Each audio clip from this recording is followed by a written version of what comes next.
Una central termoeléctrica es una instalación que convierte el calor producido al quemar un combustible en energía eléctrica, y su esquema de funcionamiento es prácticamente lo mismo independientemente del combustible utilizado. De manera generalizada, el proceso inicia con la combustión del combustible en una caldera, lo que genera calor. Este calor se transfiere al agua que circula por serpentines, elevando su temperatura hasta convertirla en vapor de agua a alta presión. El vapor es liberado hacia una turbina, cuyas palas giran por la fuerza del vapor, convirtiendo la energía térmica en energía mecánica de rotación. Esta rotación hace girar un alternador, que transforma dicha energía mecánica en energía eléctrica de corriente alterna. Esta electricidad, que inicialmente se genera a unos 20.000 voltios, luego se eleva a aproximadamente 400.000 voltios mediante transformadores para ser transportada eficientemente a los puntos de consumo. Después de pasar por la turbina, el vapor es enfriado en un intercambiador de calor donde se condensa nuevamente en agua, completando así el ciclo al regresar a la caldera. Estas centrales se caracterizan por utilizar vapor de agua como medio para transmitir la energía térmica al generador eléctrico. Dependiendo del tipo de combustible utilizado para calentar el agua, se tienen tres tipos principales de centrales termoeléctricas: las convencionales, de ciclo combinado, que es una variante de las convencionales, y por último, las nucleares. Una central termoeléctrica convencional es aquella que utiliza combustibles fósiles como gas natural, petróleo o carbón, y funciona mediante el ciclo Rankine, un proceso termodinámico idealizado para la conversión de calor en trabajo.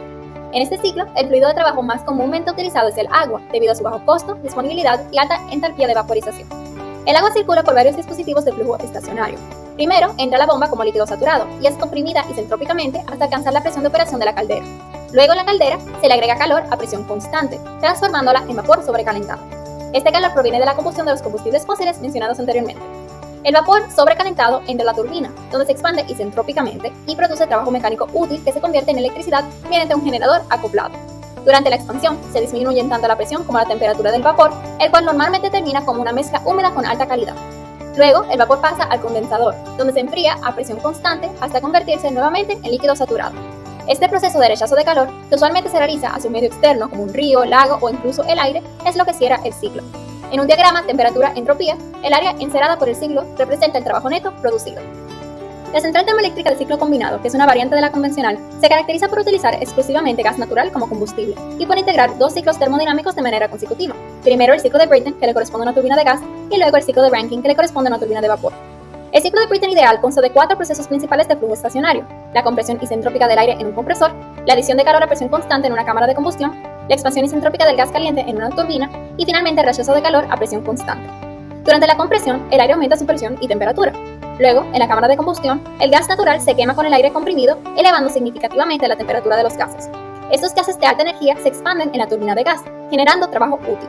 A diferencia del ciclo Rankine, el fluido de trabajo en el de Brayton permanece en fase gaseosa durante todo el proceso, lo que permite altas temperaturas de entrada a la turbina y esto incrementa así la eficiencia térmica. Sin embargo, una porción considerable del calor disponible en los gases de escape aún se pierde si no se recupera.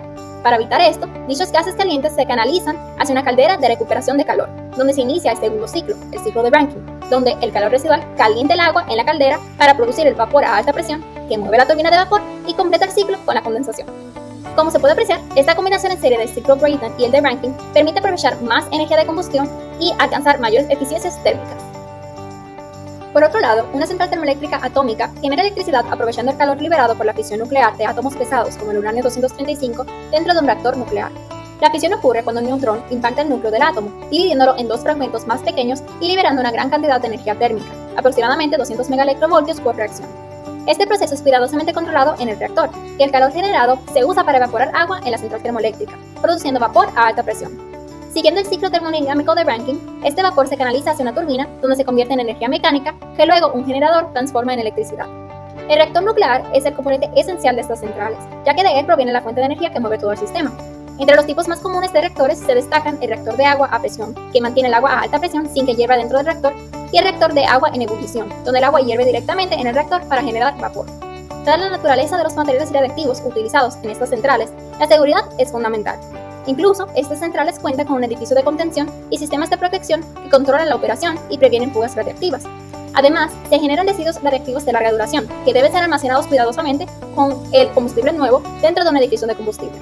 Este edificio está conectado al reactor dentro de la zona controlada, completamente aislada del resto de la planta. También existen edificios auxiliares que albergan los sistemas de seguridad. Contemplando las diferencias entre los distintos tipos de centrales termoeléctricas, las centrales termoeléctricas a gas presentan varias ventajas frente a las nucleares. Tienen menor complejidad tecnológica y operativa, lo que facilita su construcción, mantenimiento y puesta en marcha. Ofrecen mayor flexibilidad ya que permiten arranques y paradas más rápidas, lo que las hace adecuadas para responder a variaciones en la demanda eléctrica. Además, requieren menos infraestructura de seguridad, ya que no trabajan con materiales radiactivos, y si se implementa un ciclo combinado, son más eficientes, logrando alcanzar eficiencias de hasta un 60%. Cabe resaltar que las centrales nucleares suelen operar con una eficiencia térmica de aproximadamente 30-35% porque trabajan con temperaturas y presiones más bajas debido a las limitaciones de seguridad propias del uso de materiales radiactivos. Sin embargo, las centrales a gas también presentan desventajas importantes. Generan altas emisiones de gases contaminantes como dióxido de carbono y óxidos de nitrógeno, lo que contribuye al cambio climático.